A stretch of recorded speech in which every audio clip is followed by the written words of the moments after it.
اور یہ کرنا بھی چاہیے۔ ہر جو عہدے پر بیٹھا ہوا ہے اگر وہ دیکھے کہ ملک کے اندر آئین اور قانون کی سرین خلاف ورزی ہو رہی ہے تو پھر اس عہدے دار کا یہ اسے کوشش کرنی چاہیے کہ چیزیں جو ہے وہ آئین اور قانون کے دائرے کے اندر رہتے ہوئے ہوں۔ تو جسٹس حسن اظہر رضوی کی طرف آتے ہیں۔ ناظرین آپ کو بتا دیں کہ جب چیف جسٹس قاضی فائز عیسیٰ جب کوئی فیصلہ دیتے، جب کوئی اضافی نوٹ لکھتے، جب کوئی اختلافی نوٹ لکھتے تو وہ ہمیشہ نوٹ میں جسٹس اعجاز الحسن، کئی دفعہ جسٹس اعجاز الحسن، جسٹس عمر عطا بندیال کا نام لکھے بغیر ان پر شدید تنقید کرتے، اور کئی دفعہ ایسا ہوتا کہ ان کا نام بھی لکھ دیتے۔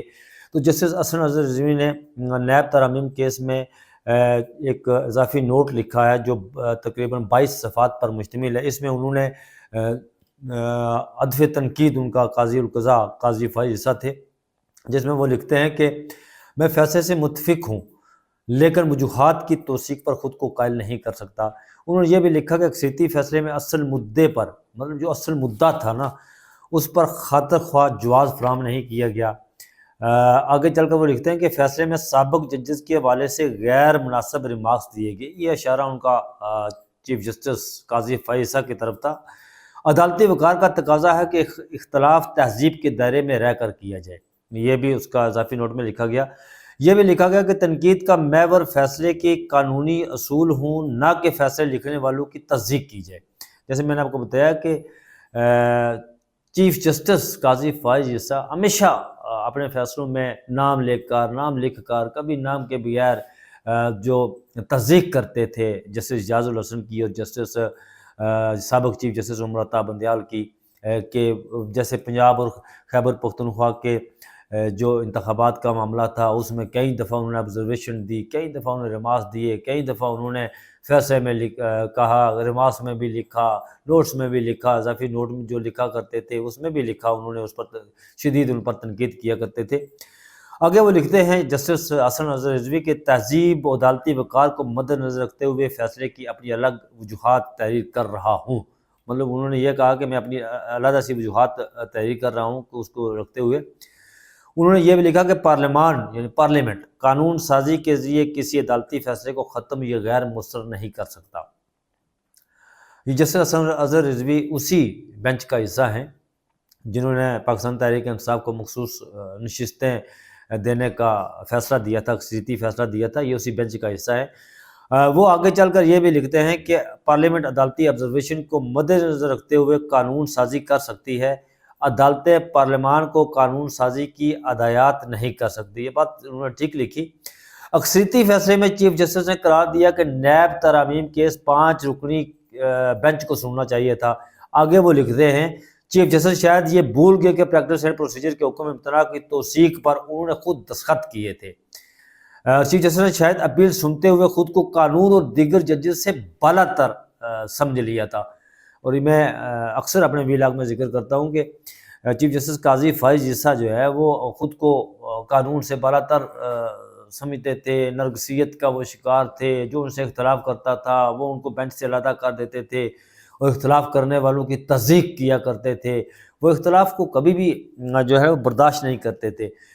وہ کہتے تھے کہ میں ہی عقل کل ہوں اور میں ہی سارا کچھ ہوں، یہ باقی جو لوگ ہیں ان کے پاس نہ دماغ ہے، نہ ان کے پاس مائنڈ ہے، نہ ان کے پاس کچھ ویژن ہے، میں اس کائنات میں سب سے بڑا ویژنری پیدا ہوا ہوں، میں اس کائنات میں سب سے بڑا عقل کل پیدا ہوا ہوں۔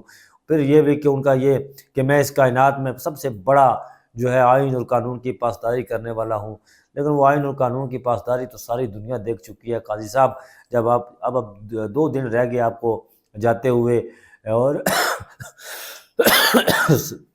ساری 2 دن آپ کو رہ گئے جو ہے وہ، اس کے بعد آپ نے چلے جانا ہے، ریٹائرمنٹ لے لینی ہے، تو جاتے ہوئے جو آپ کو جسٹس حسن اظہر رضوی نے یہ آئینہ دکھایا ہے اور آئینہ دیا ہے کہ یہ آپ جب آفٹر ریٹائرمنٹ آپ لنڈن ہوں، اسپین ہوں، پاکستان ہوں، صبح جب استراحت سے آپ اس کو چھوڑیں گے تو سب سے پہلے جب آپ جائیں گے تو اس آئینے میں اپنا جو ہے نا وہ منہ اور چہرہ مبارک دیکھیے گا، تاکہ وہ پھر آپ کو پتہ چلے گا کہ آپ اس سیٹ پر بیٹھ کر اس سیٹ کو، اس کرسی پر، انصاف کی سب سے بڑی اونچی گدی پر بیٹھ کر آپ نے جو کیا ہے نا، اس میں آپ کو وہ آپ کا چہرہ نظر آئے گا۔ تو ناظرین چلتے ہیں اگلی خبر پر کہ جسٹس امین الدین خان اور جسٹس نعیم اختر افغان کے خلاف ریفرنس دائر کیا. یہ ریفرنس جو دائر کیا ہے یہ دو معزز شہری ہے. معزز شہری تو ٹریان کیس میں عمران خان کے خلاف بھی جب وہ ایک ریفرنس دائر ہوا تھا تو وہ بھی ایک معزز شہری تھا. میں اس معزز شہری کو بہت تلاش کرتا رہا. یقین کریں کہ میں اسلام آباد ہائی کورٹ میں دن کی روشنی میں بھی لالٹین جلا کر اس کو تلاش کرتا تھا یار کہ وہ بندہ مجھے ملے کہ جسے اتنے مہنگے وکیل کروڑوں روپے فیس لینے والے وکیل کون کر کے دیتا ہے اور اتنے پیسے. بالآخر میں اس بندے کو میں نے تلاش کی ہے. شاید اگر مجھے آپ ٹویٹر پر فالو کرتے ہیں تو میں نے اس بندے کو سپریم کورٹ کے باہر بیٹھا ہوا تھا تو میں نے بالآخر اسے تلاش کر لیا تھا. وہ بیچارہ ایک ڈرائیور تھا یہاں پر ایک بیسٹر صاحب کا. میں اسے پوچھا آپ کا نام کیا ہے تو اس نے کہا میرا نام ساجد ہے. میں نے فوٹو اس کی بنائی تھی اور پھر میں نے ٹویٹ بھی کیا تھا. تو جب اس کے ڈرائیور اس کے بیرسٹر صاحب جب باہر آئے, سردار طارق مسعود کے داماد جو ہے نا بیرسٹر صاحب, ان کا یہ ڈرائیور تھا. اور جو ٹریان کیس کا جو سارا ہے وہ بیرسٹر سردار طارق مسعود, جسٹس سردار طارق مسعود جو آج کا ڈھاک جج ہیں, ان کے داماد ہی سارا کچھ یہ کر رہے تھے. تو پھر جب وہ باہر آئے تو انہوں نے کہا نہیں یہ ساجد وہ نہیں ہے جی, یہ ساجد کوئی اور ہے, یہ ہمارا ڈرائیور ہے, وہ ساجد کوئی اور ہے. میں نے کہا ٹھیک ہے چلیں. تو جسٹس امین الدین خان, وہ میں معزز شہری کی بات کر رہا تھا, وہ بھی معزز شہری تھے. مل گیا اب دو معزز شہری. اور کیوں جسٹس امین الدین خان جو ہے نا وہ آئینی بینچ کے سربراہ بننے جا رہے ہیں تو پھر ان کے خلاف درخواست تو دائر ہونی تھی, ریفرنس تو دائر ہونا تھا ان کے خلاف. اور جسٹس نعیم اختر افغان بھی اگر وہ بھی آئینی بینچ میں بیٹھیں گے تو ان کے خلاف بھی ریفرنس دائر ہونا تھا, کیونکہ یہ ہمیشہ سے چلا آ رہا ہے کہ ریفرنس دائر ہو جاتے ہیں. ان کے خلاف ریفرنس دائر کی دو معزز شہری, اسلام آباد کی دو معزز شہریوں نے جی.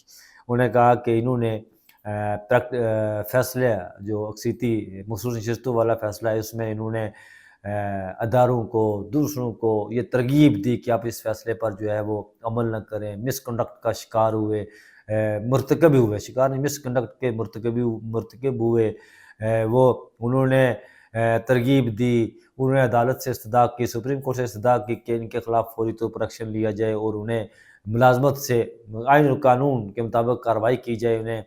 اور جس طرح مظاہر اکبر نقوی, جسٹس مظاہر اکبر نقوی کے خلاف ریفرنس دائر ہوا تھا تو ان کے خلاف آئینی و قانونی کارروائی ہوئی تھی, اسی طرح ان کے خلاف آئینی و قانونی کارروائی کی جائے. اب آنے والے چیف جسٹس جو ہے وہ سپریم جوڈیشل کونسل کے چیئرمین ہیں جسٹس یحییٰ آفریدی, تو وہ اس پر نوٹس لیتے ہیں یا نہیں لیتے ہیں, لیکن یہ بات کی بات ہے. لیکن وہ جو چیزیں میں آپ کو بتا رہا ہوں نا کہ معزز شہری کہیں نہ کہیں سے اٹھ کے آ جاتے ہیں قابو کرنے کے لیے, ظاہر ہے یہ اسی کا ایک حصہ ہے کہ ہم اسی کی چال چلی آ رہی ہے. جس طرح محسن اختر کیانی کے خلاف بھی ایک معزز شہری نے ریفرنس دائر کیا تھا, جسٹس بابر ستار کے خلاف بھی, پھر جسٹس ارباب محمد طاہر کے خلاف بھی ایک, جب انہوں نے 6 ججز نے خط لکھا تھا تو تھوک کے حساب سے وہ معزز شہری آ گئے تھے جی کہ کوئی پتہ نہیں کہاں سے آتے ہیں, وہ ملتے نہیں ہیں. وہ بہت ہم کوشش کرتے ہیں, بحیثیت عدالتی پترکار میں بہت کوشش کرتا ہوں جب اس طرح کا کوئی ریفرنس دائر ہوتا ہے تو ہمارے پاس آتا ہے تو ہم اس بندے کو بڑا تلاش کرتے ہیں لیکن وہ ملتا نہیں ہے. لیکن کہیں نہ کہیں وہ مل جاتا ہے. تو وہ ساجد پتہ نہیں جو ٹریان والا میں جس کا ذکر کر رہا تھا, وہ بھی اس دن سپریم کورٹ میں مجھے اس لیے ملا تھا کہ وہ انہوں نے اسلام آباد ہائی کورٹ کے فیصلے کے خلاف وہاں اپیل دائر کی ہوئی تھی, تو اس کے وہ کوئی ڈاکومنٹڈ چیزیں کروانے کے لیے, ٹھیک کروانے کے لیے وہ گیا ہوا تھا, تو اتفاق سے مل گیا. تو اسی طرح یہ بھی معزز شہری جو ہے وہ سامنے آ جائیں گے. تو بہرحال آج تک ناظرین اتنا, مجھے دیجیے اجازت, اپنا بہت سارا خیال رکھیے گا. اللہ حافظ.